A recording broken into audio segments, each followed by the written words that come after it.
Good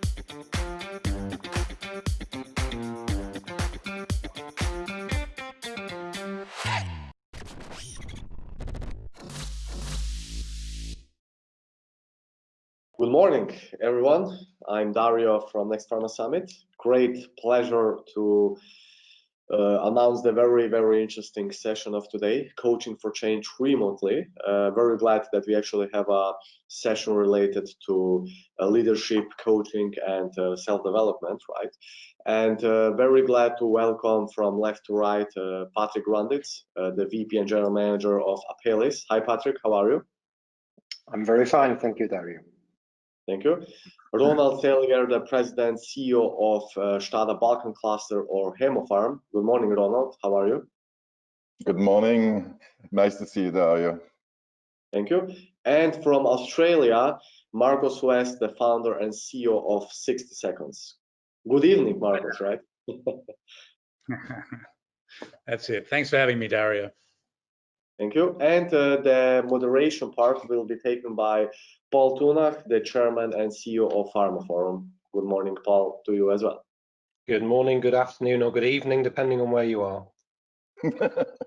Okay, just a couple of important information. So in total, across the whole week of Next Innovation Week, from Monday to Friday, we are hosting close to 1,500 registrants. Among 40 speakers, 5 days, and in total exactly 10 sessions. So we are now on half in this Next Innovation Week because this is the 5th session, and today in the afternoon we are also having the 6th session, which is also having a very interesting title, Patient Engagement in Rare Disease. So please feel free to join to that as well. Also very important information, you are having the possibility to ask questions to our panel group. So if anyone is wondering or curious to know something more, please feel free to ask. And in that stage, I would like to grant the moderation lead to Paul. So Paul, the stage is yours. Please feel free to run this very interesting session. Thank you very much, Dario, and thank you for the invitation to take part in the Next Innovation Week. It sounds like there's been some fantastic discussions going on this week. On the point of questions, I did catch up with the panel before this session. They all told me they really enjoy hard questions, so do keep those questions coming in as we go through. And Dario set the scene here. I mean, the session is about coaching for change remotely. We're in this really weird environment at the moment. Of course, we've got COVID going on. What we thought might be a short-term thing doesn't look like it's going to be that way. And yet we seem to have a couple of camps. We have those in the industry that feel things will get back to normal and the field teams will be out there again. It'll be business as usual. And we have those that are starting to realize maybe that is not the case and this is a more permanent change. And this, of course, creates some challenges. It creates challenges for how we are engaging with customers in the field. Doing these kind of video meetings is not quite the same as being face-to-face with people. And it creates some challenges for motivation. I think for many of us, we're getting slightly bored of our own surroundings when we can't get out. And these are things that we need to tackle in order to keep the industry moving along. So these are the questions we're going to grapple with today. And there's a number of questions I'd like to go through, but as I said, please throw in your own questions. Happy to take as many of those as we can. And I'd like to start, and perhaps Patrick, you can start with this one, just by understanding what is your leadership mantra? And I'm really interested to hear a bit more about why that's your leadership mantra and what shaped that. Sure. No, I think first of all, also welcome to everyone. I'm really excited as well to share with you a bit of my thinking around, this coaching remotely and as well. I think coaching remotely is very much linked as well to the leadership mantra that you were referring to, Paul. I think there is a tremendous opportunity for leadership and for management to really enhance and deal with that situation so that we can and our I think companies can benefit from it. I would like to start maybe with a small quote that I heard from John Whitmore, who is an executive coach and who wrote some very interesting books. And he defines coaching and relating to the leadership, I think, as unlocking a person's potential to maximize their own performance and helping to individual basically to learn rather than just to teach them. And I think that's something for me that I have taken quite on to my leadership journey, where you are basically ensuring and helping a person in his own development and learning journey, rather than just being a classical, straightforward teacher, which is, I think, also the difference between coaching and mentoring, where I think mentoring is a clear sign of a kind of knowledge transfer, yeah, where I would define coaching as much more than pure knowledge transfer. It's really helping the individual on their own performance and the learnings that they achieve. So I think there is a lot of things related to that and how we can enable, but I think that will be probably something for later on, where we can dig into deeper and have a discussion about that, because I would also like to share with the audience some thinking behind not only coaching from a leadership perspective, but also we have introduced peer learning and peer coaching in our whole kind of remote digital setup, which we can share a bit and share later on leadership in these digital times and how to launch products. Because as we all probably have the challenge of launching a product into these interesting COVID times, that's also something I think we can share with the audience a bit later. I hope that answers your question a bit regards to leadership. As you know, leadership is a broad topic.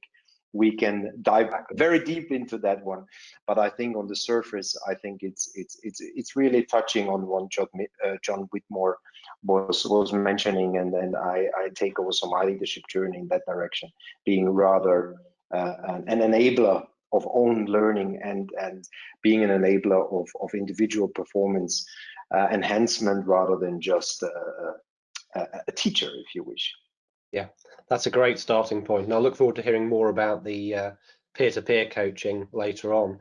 Ronald, let me come to you next. And obviously last year we had a one-to-one discussion in person when we could travel around the world.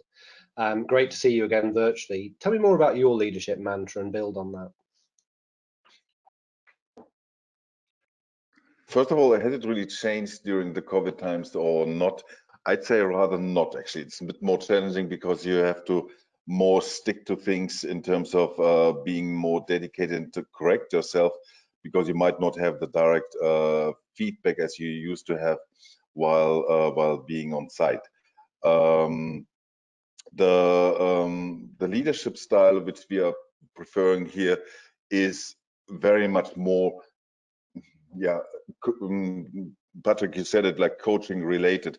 It's not about directive. It's really letting the people come up with their ideas and make them work, but also listening. And I think this is something which probably is a bit more challenging these days, because let's be fair, all these sessions, online sessions, are basically somehow tempting to be more directive and more straight to the point. Usually when I have my meetings here in person in the office, they last for an hour or maybe a bit more, and we talk about few things, and it comes casually because you feel the person, you feel the mood, you feel everything. This is what obviously is lacking in an online based leadership mode more than ever before. But I think it's actually a chance, because you might be tempted to divide your leadership into two. First, the real get the business going. What is the situation? What tasks we need to perform? What action points to be taken? Where do we stand? And where are we on the KPIs? This is, I think, even more straightforward than beforehand, because you basically, I'm not saying you want to get rid of this online sessions, but you're into this, and you're, oh, okay, it's now again. You need to talk about your business. So let's get straight to the point, not deviate, because it's easy to lose the audience while just babbling.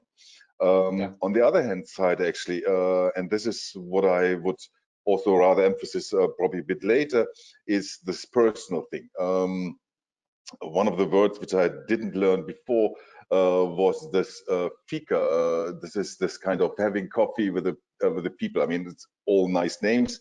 In the end, it is basically just in order to create an environment where you gather the people, even online, having a casual session and making them think and talk about their well-being and how their state of mind is. Somehow also, how can I say, office is a desired place for most people to work. And we have large push for people to come back to office, which obviously we cannot allow for the time being, given the situation, the circumstances in the countries which we operate in. But being outside sometimes is even enhancing the people's mindset in starting to think outside of the box. They are in their casual environment, they are maybe somewhere else, and by definition they are out of the box in which they are supposed to stay in, means their office space. So then the switch to really also enhance the thinking on this is something which I see very much coming up these days. And this is something which from the leadership point of view is actually excellent. And then to catch on this and to further foster this, this is very much what we are aiming for. Patrick, you just said already about coaching and mentoring, consulting. There are differences in all of those. Coaching is basically just to let the other people talk more and let them come basically with their things rather than to be directive or to share experience. No, it's the other way around. And I think this goes very well hand in hand. But it's additional, how can I say, task on your list. And I've seen, and I guess you guys might for sure agree actually to this, that schedule in these times is even more filled up with meetings, because there need to be different kind of meetings, and you need to see many more people in these times than probably before. Yeah, and so, let me come back to the leadership versus coaching piece that you've touched on there. But before we get there, I want to introduce Marcus, who I know you can't see Marcus, he's not on camera, but Marcus is here with us and assures us he's dressed up wearing a jacket. So have a smart mental image in your mind. Marcus, let me come to you. You know, your leadership mantra and what has shaped that. Yeah, sure. Thanks, thanks, Paul. I'll talk from the darkness here. Look, it's a really interesting question, isn't it? And I think I work in quite a modest-sized organisation, so you know, my leadership has to be of the small group around me. I think a big thing in an Australian setting is leading by example. That's always something that is heavily respected in sport, in politics, in business. But I think one thing that I have noticed a lot of is with the rise of you know, consultants, there is a lot of divesting yourself of responsibility for making big decisions. And I think we see a lot of paralysis in leadership, where people don't quite have the courage to make a call and to provide the guidance that can lead an organisation forward with more speed and greater alacrity and purpose. So that's one thing that I've noticed. I think that ability to find the balance between guiding people and also allowing them to find their own way at the same time, I think that's probably one of my biggest discoveries of the past 5 years. And is that a new thing, Marcus, that almost kind of paralysis to make decisions or outsource them, or is that something that you think has more recently developed? Well, I think it's a pretty interesting thing, isn't it? I mean, I believe that you know, we're living in an age where everyone's got terribly sort of sensitive. Social media has made us very sort of aware of everything. You know, businesses are run, you know, far too much with an eye on profit only. And so it just becomes a situation where I think the good of the business, the good of the people, the vision for the business often can be put second to just pure profit. And so I think sometimes we see not as much imagination unleashed as there could be. And I think that's a shame, really, because we've only got one, you know, maybe 2 or 3 goes at leading a large group of people. And you know, my feeling is it would be great to you know, not leave much in the tank, so to speak. Thank you. So let's build on that and come back to this point that Ronald raised about leaders and coaching, and leadership and coaching. I mean, my simple summary would be leadership is what you're doing to drive things forwards and make those decisions. Coaching is empowering other people to do that, but I'm guessing there's a little bit more to it than that. Patrick, let me come back to you on this. Yeah, I think absolutely, there's definitely more to it. And I think when I look at our own experience over the last couple of weeks and maybe months, also years, I would say, we have tried also to kind of enhance coaching. And I think there is a classical leadership coaching, right? That I think as a leader, that's one of your core tasks. And Roland also mentioned it before, listening plays a big part of this, and really ensuring that you are delivering and enhancing the person in their learning journey. I think what we have discovered, and let me touch a bit upon this peer coaching concept that we have kind of started, and was with a small group. It was kind of a test pilot. And I think the learnings that we had there was, and especially in these remote and this digital kind of era we are entering, you can see very clearly, and research shows it, that there is a kind of a feeling of isolation, right? And that feeling creates very much, can lead into negative emotions very easily. And I think we have started to see this and starting to witness this. And I think one of the things we have been watching this and carefully trying to understand it was, you know, the kind of finding the purpose and why you do certain things becomes even more important when we talk about remote and how we can really interact. And one way how we discovered we can really tackle this is not only by leadership coaching, you know, from above, like I said, mentoring about knowledge transfer. It was this concept of peer coaching that we introduced, and what it did was basically focusing much more on those feelings on peer level. And peer level doesn't mean, you know, it has to be the same department, the same function, it can be cross-functional, but it's about to kind of exchange your thinking, your fears, your hopes, and really helping the other person from a really peer perspective to understand and to go through a journey. I would also kind of separate this from peer learning, which is, again, you develop some skills, right? When you learn from somebody else, this was more about this finding the purpose, finding an understanding, and we started that. And it was basically, the goal was not to come up with solutions, but rather help within the peer group finding their own solution, their own ways, their purpose. And I think we had some tremendous feedback what we received, and I will talk about the challenges as well, if you wish, because and the responsibility of us as leaders, how to enable it. But I think it was a very positive experience we have seen, and the project on a small scale I did in the past, which really enabled a bit of this. We find our purpose together, which is a very strong concept.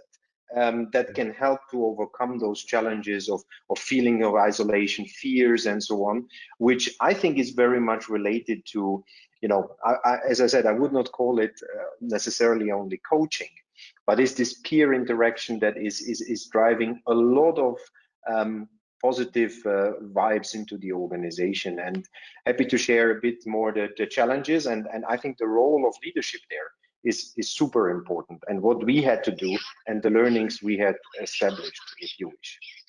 So I would like to hear more about the challenges. Before we go into that, let me ask Ronald and Marcus for their perspectives on this, because as you talk about this, it almost makes me think about visionary leaders like Steve Jobs and this concept of building a tribe of people with a common vision.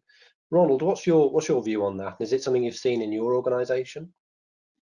Very much, and I'm just picking up again on Patrick's saying about the knowing and sensing the purpose.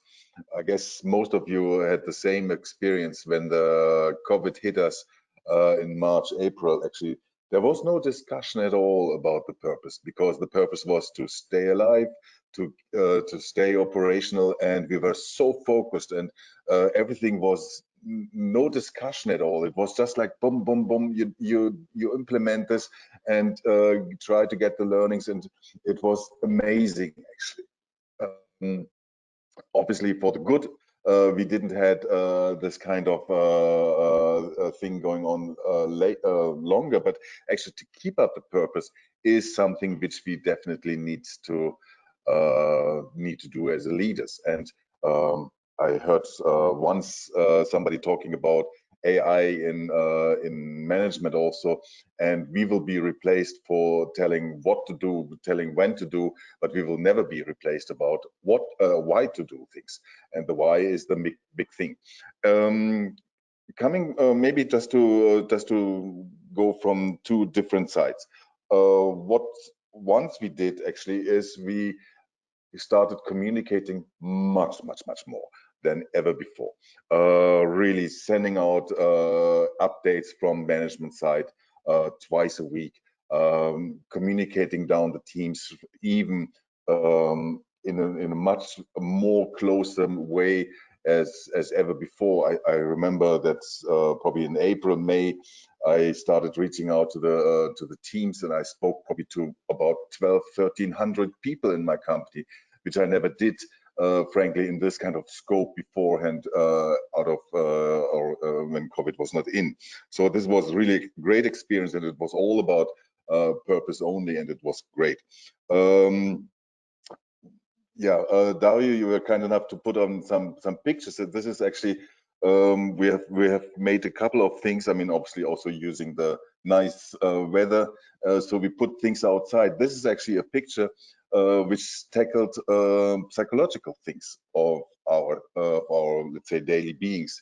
Again, it has been mentioned already. There is a threat of frustration or isolation, depression coming on. So what we did actually with our foundation part is we started inviting psychotherapists to talk about these anxieties, start talking about feelings and emotions, which again, from culture to culture is more complicated, or let's say easier or not easier.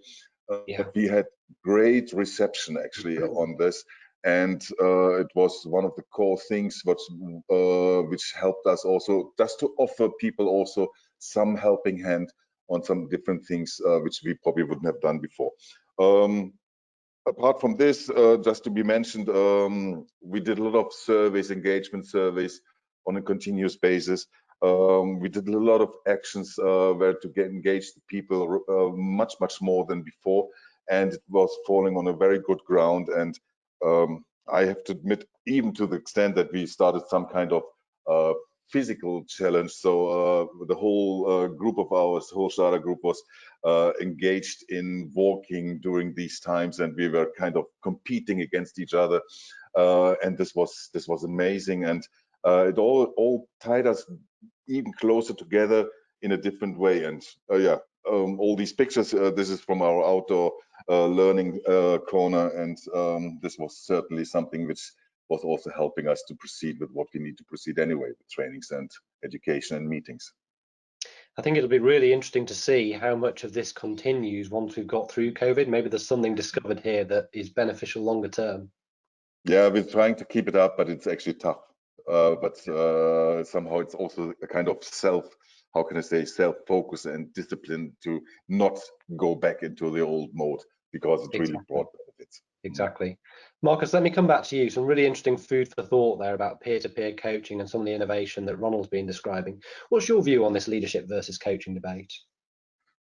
Yeah, look, I mean, I think it's a fascinating idea as you know, to position the leader as coach.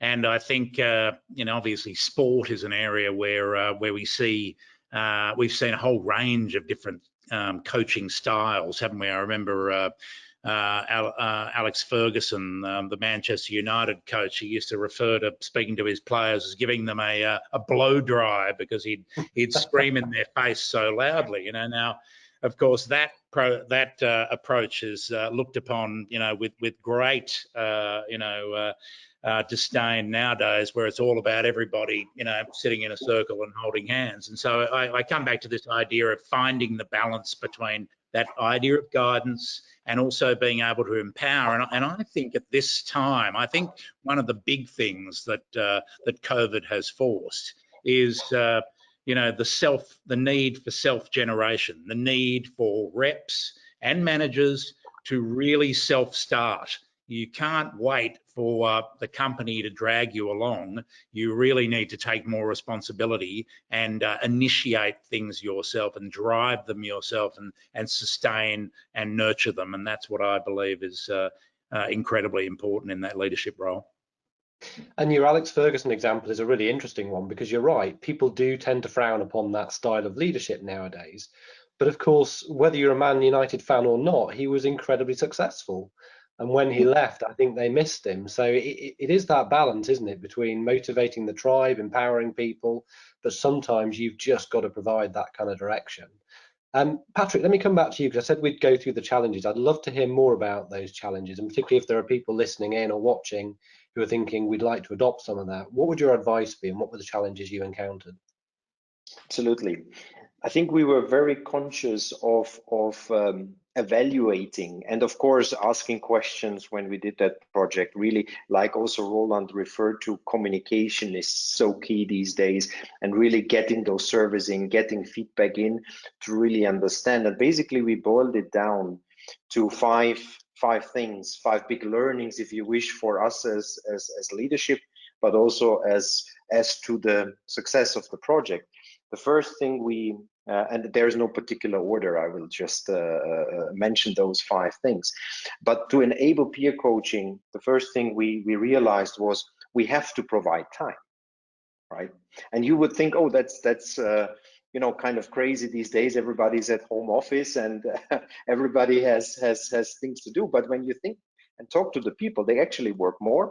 There is a much more pressure, less pause, less kind of detachment from the actual business to reflect upon. So we said consciously provide time for peer coaching. Take out 1 hour, 2 hours of your schedule to actually do and engage with your peer, which we chose very wisely how to pair with whom, but to really have those sort of discussions. So provide time. And it sounds very logical, but I can assure you it's very important to do. The second one was we tried to avoid as a learning, and that was an early experience we made, this chain of commands, right? That there is kind of the feeling, you know, I try to teach you. It had to be really intercompany levels. It was about the people who met with each other had to understand it's not about my role, it's not about me as a company individual, it's about the person that is interacting with me. So no chain of command, you know, and in the beginning we had like, oh, there's a leader, there's somebody there. It confused people a bit to what the concept was. So avoid chain of command, very important, and make sure it's very intercompany focused. Second was, I think, and that is going very much to the fourth point, it was always encourage communication positivity from the leadership perspective. Put this up on the agenda, saying that this is a new thing we are implementing. Be positive about it, share experience, and model the behavior. That comes back to leading by example, what Marcus said. It's so important to show it. And we actually recorded one session and shared it as a leadership. And there was a huge positive response to that one. So model the behavior, ensure positivity. And I think one thing not to forget as a fifth or maybe sixth even thing was provide the tools. It's so simple again, but sometimes it's the simple things that make a difference, and provide the budget. And we have encouraged the leaders in the organization to have a set aside budget for personal development, because out of those peer things, you know, you had a feedback session. So it's not only providing the tools, but provide a dedicated budget for whatever comes out to that. And I think Roland's example of even bringing psychology in, if that is something you are struggling with, might be a way to spend money on personal development. So set aside money consciously for the team leaders, plus for every single person to be able to enhance these learnings that come out of that coaching and develop a kind of a very personal coaching budget, development budget, learning budget, that is really for you. And I think that was a very positive feedback we received, that we take the person more into the center rather than just the experience. And I think that helped us to gain tremendous feedback. And we, as I said, distinguish this from the learning, part very much, because learning is something you develop a skill. This was really about not only developing a skill, it was enhancing your own, kind of performance by helping others. And I think it created a culture of, we are in this together, let's listen, we are working together, we receive positive feedback. So I can, whoever wants to get more insights to this, happy to share. It was a very interesting project we did in the past. And I would encourage to think also others to do this, because I think taking in these difficult times, rather than just seeing digital, focus on the person. And that is so important these days, combined with a strong communication and learning experience, made a real difference to our organization in these times.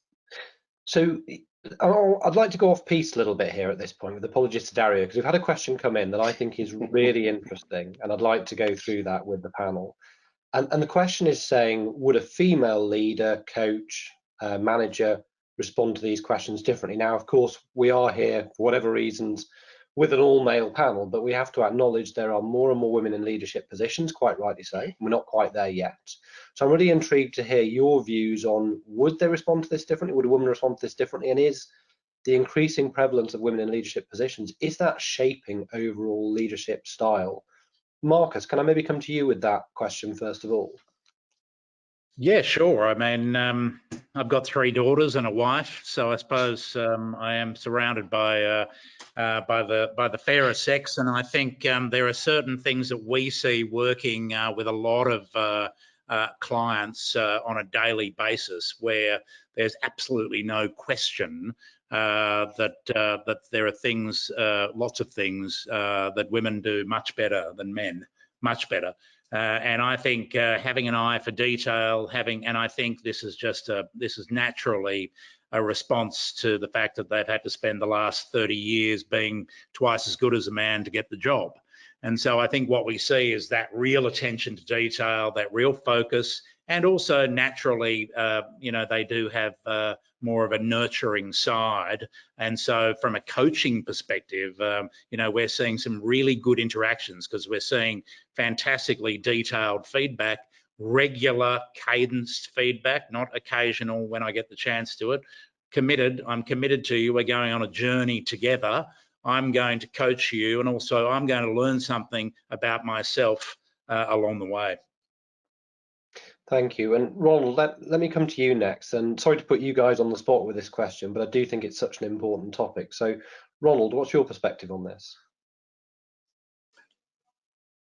I am privileged to work actually predominantly with female managers here in the company, and I enjoyed it for various reasons, if not at least for also this kind of, let's say, different approach to things, and mostly less ego involved and all these kind of things. But I would rather actually be hesitant to come up now with a male-female discussion again. I think it is not about the gender. It is about the leadership style. And frankly, yes, we are still very much living in a man's world, where boldness, bullyish, and straightforward is preferred and favored, because it seems like a active and engaged person. But this is short-term success only, I'd say. And so for me, it doesn't depend actually on the gender. Yes, you might find, for obvious reasons, or let's say out of experience, you might find more into to ladies this kind of approach. But isn't it on all of us?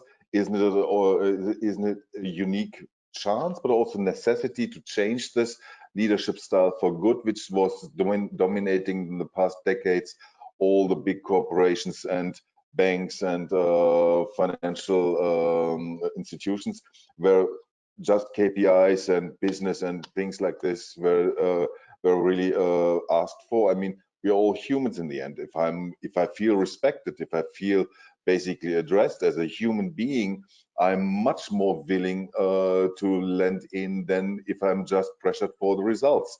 If you take me by my pride and by my, let's say, by my sense of belonging to the team, to as you said, also to the tribe, you will get much more out of me than just saying, oh, you're 5% less than budget, so come on, let's do it like this. No, this is the togetherness, this kind of sense of family or company, a tribe, or however you want to call it. This is something which needs to go into the leadership now more and more. And once again, it's not about the gender, but I have to admit that I'm probably coming from a privileged side, having something like a 2/3 of managers being female here around me, and it's really helps. But there is a border to where you should always favor the female leadership. You have to be playing the white claviature on the leadership for many reasons. Thank you. And Patrick, let me come to you on this point as well. Yeah, just I think Marcus and Roland put it nicely together in their thinking. I think one thing maybe to add is my previous role, I was a general manager. I had the privilege to lead the Nordic region. And I think when you look into the Nordic setup, I think it was very natural. This sort of diversity inclusion is not a big topic there because it just happens naturally. And I think that's how we should look upon it, even though I also see challenges that, you know, some sort of challenge in certain countries where it might be seen a bit different. But what I have experienced there was that basically a female leader and male leader face the same challenges, and the challenges are not different to and are not gender specific. And also when you have conflict and when you have discussions, I think these leadership groups and leadership teams behave very similar, maybe with one small exception. I have always felt that the topic of empathy was always a bit enhanced, I would say, in leadership, female leadership groups, where I feel that there is a good sense of understanding and deep understanding. I think, Roland, you mentioned that as well, like a deep listening skill beyond of the classical, you know, we can do it, and we can force things and matters to come forward. But I enjoyed working in the Nordic, and as I said, when it comes naturally, that's usually the best way to look at it, and where diversity and inclusion is a word that is never used and on no leadership agenda. And I think if that comes to a leadership team naturally, then I think that has a lot of value, because that's not a topic of gender. It's about topic of being a great leader, empowering your people, understanding the challenges, and understanding where as a leader you can add value, and as a group of leaders where you can take the organization forward. So I think that would be my take on this one. Yeah, and thank you again for the person asking that question. I think we're all sort of aware that as men, we don't have the same perspective. We cannot walk in the shoes of women leaders who, as was pointed out quite rightly, often have to work twice as hard to get to those same positions. But at least we are acknowledging the issue, and we know, you know, things need to change, and hopefully are changing in the right direction. So let's move on. I want to talk about aspiration and experience, and we've already touched on this a little bit about it's not just about KPIs and you've got to do this, but how do we really motivate people and give that aspiration for doing a better job day to day? Marcus, let me come to you on this.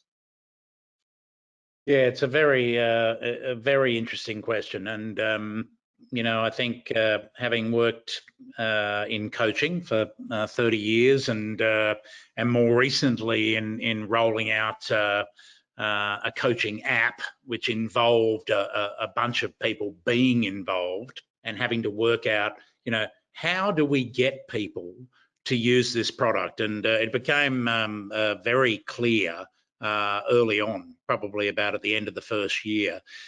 This was in a time when Facebook and Instagram were kind of exploding, and you assumed that if you created an app, naturally people would just start to use it, you know, with great vigor. But of course, then you established that it was an app that existed in the work context, and even though it had some fun functionality, that wasn't going to be enough. So what were the levers that you needed to pull in that group to kind of to get that lasting engagement? And we found that, and I think this is definitely something for people under the age of 40, more so, but not entirely, but more so, we've noticed that, is this idea of, we're putting this in your hand. Now you work for X company, and your job is to help the doctor understand why your product is going to give the patient a better outcome. However, the ability for you to communicate with greater clarity is a skill that you will take with you for the rest of your life. It's something that you will use in a social context, in a family context, and of course in a work context. And we've found that idea of, don't see this as just a work thing, see this as the business is investing in you being better. And that has been something that has rung bells for people. Thank you. Patrick, your thoughts on this? Yeah, sure. I think I touched upon one important thing is providing the time, budget, and tools. And I think there is one thing that if you have a very clear agenda, how you are empowering, developing, and how you give the clear mandate also to your leadership roles to really put that in the center and model that, I think that has a very, very interesting impact on the organization. All of a sudden you see people also kind of feeling empowered to look at their own development, their own experiences, and not saying we push something to you, learning program. We are pushing something to you that might be relevant for you, but might not be. Of course, you have the kind of skills development, learning journeys that we still will do. But I think taking it down to the personal level, enabling the people to look after their own development and be the guiding hand, like I said before, what is coaching? It's to helping an individual to learn and to grow. This is the role. And that you can do with budget and so on. And I think when you put that into context of the digitalization, and Marcus has touched upon this, I think we can come back to a bit of thinking, what is changing these days? Is that something we should have done? How is the pharma model evolving? Because I think it touches upon also a lot of how we are launching products in the future, how we are launching, how we are seeing customer interaction, and what skills do we train? Where do we develop people is a tremendous, I think, effort in these days, because there is new skills to be learned. There is new interactive things that need to be implemented in the personal learning journey of everyone, of us, of me as a leader, as a sales rep, or whoever function you take on in your company. And I think also the topic of kind of failing and tolerance to failure, it plays an important role, because we learn new things, and unavoidably you will also learn as you go along and make failure. But maybe we come to that a bit with the pharma model launching, and then I think this concept of failure I would like to touch upon a bit later on. But I think these are also the things we are kind of thinking right now as we probably preparing launches in the future. Yeah, and of course you do draw upon your own experience in aspiration and experience, because for most of us, we have a leader as well as being leaders. So Ronald, let me come to you on that. Is that something that shapes your thinking and how you engage with your teams? Definitely does. I mean, thanks for also highlighting that we are also being led. I mean, sometimes by our superiors, but actually also by our people. Being a leader is not a full-time job. It's something which you take in a specific situation. When it comes to some decisions or risk taking, obviously by position, probably it's defined as a general manager, or you are the one to take the hit anyway.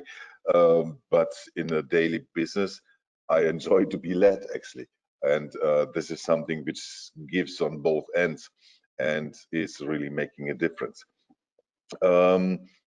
Maybe also in terms of experience, aspiration experience, isn't it that also between or in these times you feel very much the capabilities of people for changing, pushing on on the business to go forward, and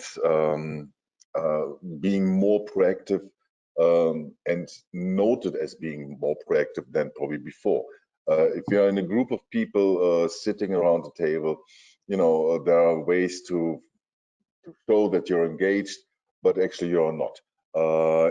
Somehow in an online environment, somehow it's like a filter, and it's much harder to get by just by adding some things and bits and pieces which have been said beforehand.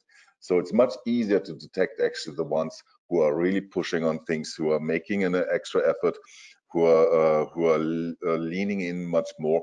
And for me, this is also a very interesting experience to have now a different way to, I wouldn't say judge upon them, but to assess the performance of the people in the situation, which actually is the very same thing as it should be in normal times, but somehow it's much more evident, it's much more visible in this way. And it's, I think, for us now to take it up on this and to promote those ones who have managed to, or who managed to drive things from whatever position they are in this environment in such a notable manner. It's somehow the shortcut for, let's say, career and getting things done.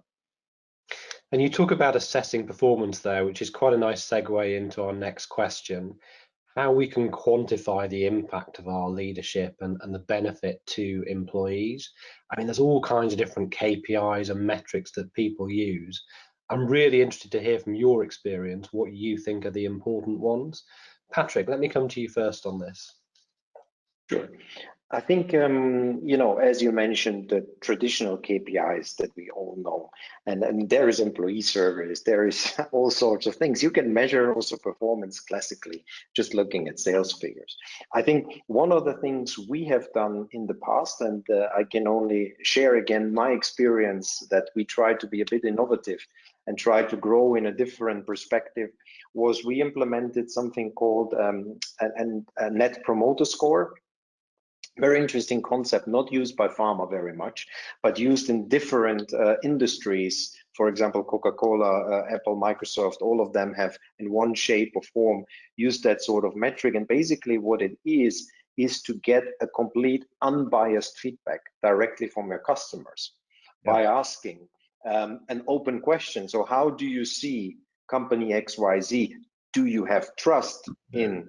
And then there is a lot of kind of feedback that you receive by them. You can shape and do the data and cut the data however you wish to.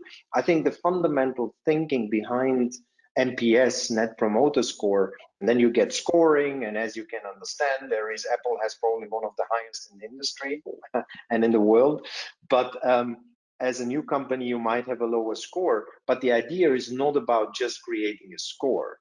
The idea is to understand how are we viewed, how are we measuring against the most important stakeholder we have, that is patients, customers, whoever you want to call out, is not an internal view. And you can do an internal NPS for your employees, which we have also done. And very interestingly, we have seen some interesting kind of different aspects when you do internal NPS versus external. And these views to combine, we made that working sessions with our teams, with individual teams, country, smaller teams, and have looked at those two perspectives and have talked about it. And I think for me, this was a very different measurement beyond of all what you do traditionally, to enhance a bit a classical KPI towards not we look at the actual score only, but we see how are we viewed from the outside rather than just giving an internal measurement, the KPI, which I found very positive because it gives unbiased feedback, and that's important. And customers are very frank in their assessment of who we are and what we do, and you will immediately notice that those sort of discussions that spark out of that have been very valuable to us as an organization. So something, a project we have kicked off as quite a large organization actually in Europe in my previous company, which created a tremendous feedback loop, I would say. Very interesting experience. Yeah, and as you say, as we focus more on customer experience, it's natural that we start to look at some of those kind of metrics coming in. Ronald, is that something you're seeing in your organization? Are you bringing those external customer-facing metrics into how you view your own success? Yes, definitely we do. We do actually for quite some years now in my office, and I'm not turning my camera, but I have all these reports on my wall for sustainability, which we do now for 8 years, and this entails actually very much talking to our customers, to the pharmacists, to the patients, to the government officials, to various groups, which, and I can only agree with Patrick, who are very frank and who sometimes say the obvious, which obviously we don't see. And it's very much enlightening, and we are always very much looking forward to receive this feedback, although sometimes it's very painful, but you just learn from the painful feedback the best. Maybe you asked about quantifying performance of employees. I mean, in the end, what is our objective? What are we aimed, or what are we expected to do on a daily basis? I mean, especially, let's say on a higher level, we are just to encourage our people to be in and to work on these things. So the level of, or the rate of them engaging their teams, this is something which comes out much more. It needs to be somehow aligned with the company objectives, actually not really objectives, but more values. So again, speaking of personal experience, we have in our company a quarter of our annual bonus being based actually on behavior which we demonstrate upon our values. And this is, in the beginning, it was some kind of, we looked at things and we thought, okay, what is this now? We are used to net sales, EBITDA. So how do you measure actually engagement on the values which we have? But then, by the time passed by, it's quite obvious actually whether people are contributing to those values or not. And if they do, the result ultimately ties much better into all what the others do. It gives a common purpose, again, back to the loop, why we are doing things. And it's such a beauty, and it's such a powerful tool. And to really always go back to what drives us every day to go to work, what makes us smile at the end of the day. Is it that we made a huge deal? Yeah, surely this will make us big smile, but actually a longer smile is actually also a good and decent discussion with a colleague, with a client, with a customer, which is based on all these kind of values and beliefs and the purpose which we are driven by. Yeah, Paul, let me share maybe just one quote I would like to bring into the discussion, maybe build on Roland. Simon Sinek said once, people don't buy what we do, they buy why we do it. Agree. And I think that's a very powerful thing relating to Roland and the why. And I think that's something to think about. I just remember that one when Roland was touching upon the why. So it's a very strong one coming back to customers. But sorry, I just had to chip in with that thought. Completely agree. Let me come to Marcus on this, because I'm really interested to hear Marcus's perspective. And Marcus, I think you mentioned sport in pretty much all of your answers, which is a natural topic of conversation between an Aussie and a Brit. But looking beyond there, modern sport has so many KPIs involved. Do you see things that we can learn in the business setting from there? Yeah, look, I think metrics are enormously interesting. My first engagement with the pharma industry was a coaching job for Merck Sharp and Dome on the Gold Coast in Australia, and this was one of the standard sort of kickoff meetings, 5 days. I really hadn't seen anything quite like it. It was this extraordinarily expensive and extraordinary kind of training event. Great place. It was really marvelous. But if I was to be you know, a little sort of put my black hat on, I would say that the level of change and the level of learning out of the back of an event like that is close to zero. And the reason it is because there's no data, because there's no accountability. Data brings us accountability, and that's what's really exciting about it. I'm not a numbers person at all. I'm an arts person. I'm interested in story. But I think the beauty of metrics is that you can quantitatively understand levels of engagement, and from a qualitative perspective, you can measure performance. And to me, that is where you get real engagement, because we can actually see, and we fully support a 360-degree view. So the coach should receive feedback from the rep, and the rep should also assess themselves, and that should precipitate a coaching conversation. So there's total honesty around, where improvement needs to be sought and where improvement is being achieved. And I think that is that's enormously interesting to me. And I think that we will see a more effective workplace, because we won't see, and we can tie back into the male-female thing just for a moment. The big personality of the big guy who, let's be honest, is a bit lazy and likes to cut corners. He will now not be as much of a success, because he will be called out by the data. And the person who's a little quieter and maybe just grinds away and dots the I's and crosses the T's and gets things done, they will be people who are increasingly more valued, and that will be brought out by the evidence and data. Yeah, thank you. So we're into the last few minutes of this discussion, and I know Dario runs a very tight ship with these events. So I'm going to keep us to time. So final question, I'd ask you to keep your answers to 1 minute or less, kind of keep this quite punchy, is what do you think is the next big thing in leadership and coaching? Patrick, you can go first on this one. Sure. I think there is probably many things to be called out. I mean, we are in the COVID situation. Digital will take over. I love the personalization of things very much in these times, and really ensuring that there is tight budget to the discussions. And I think the concept of failure for me is very important in there. I always ask the question, even in interviews or with my leadership team, how do you define failure? And the natural answer to this is usually learning. And I always tell them, look, we need to move on beyond that thinking. For me, failure is information. Yeah. And information and what you do with it, it's neutral. It has not a learning, it's not bad, it's something you take it on. And I think coaching for me is this mentality shift of individualizing it and understanding that everything you do is an information. And it's important what you do with that information that will basically enhance you or bring you forward and enable you to learn on your personal journey. So I think this is for me something, a mindset thing, where failure should not be reduced just to learning, but should be enhanced by the thinking of information. So that's a quote from myself. I haven't stolen that one from Simon Sinek.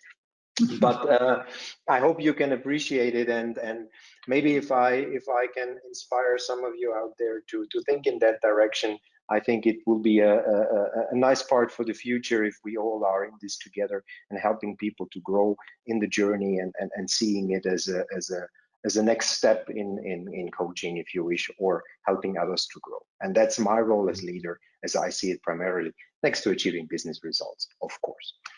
Thanks. Thank you. Ronald, your brief thoughts on the next big thing? The next big thing is actually the thing which was always in the room, which is talking to the people, making them, taking them seriously, respect them, listen, learn from each other, and drive business. That's all it is. There's no next big thing, which I think is changing everything, because if we do this thoroughly, we achieved everything. There you go. Simple. Just go and do that. Thank you, Ronald. Marcus, your final thoughts on this? Yeah, look, I think with the insight that technology provides us with, hopefully that will help us to understand other people's point of view better. And I think if we can understand other people's point of view better, then we will be a better coach. Yeah, spot on, spot on. Well, look, it's been a fascinating discussion. Thank you, Ronald, Patrick, Marcus, all of you. Really enjoyed this. We could have talked for much longer, but I'm sure at some point Dario would cut us off, and there's a whole event and week of conversations going on. So thank you very much. Thank you for the questions that have come in. Sorry we've not got through all of them. And at this point, I'll hand back to Dario. Thanks, Paul. Thank you very much, Paul. Thank you very much, Ronald, Marcus, and Patrick. It was really great pleasure to learn from such amazing leaders, and definitely we should do a sequel session of that interesting discussion, because I think it's definitely a very interesting source for making some upgrade teams on that, right? With that thought, thank you very much. Hope to see you all in the afternoon session. Very interesting. You saw it a couple of seconds ago on the screen. Thank you very much, and take care. Goodbye. Thanks, Dario. Thank you very much. All the best. Bye-bye.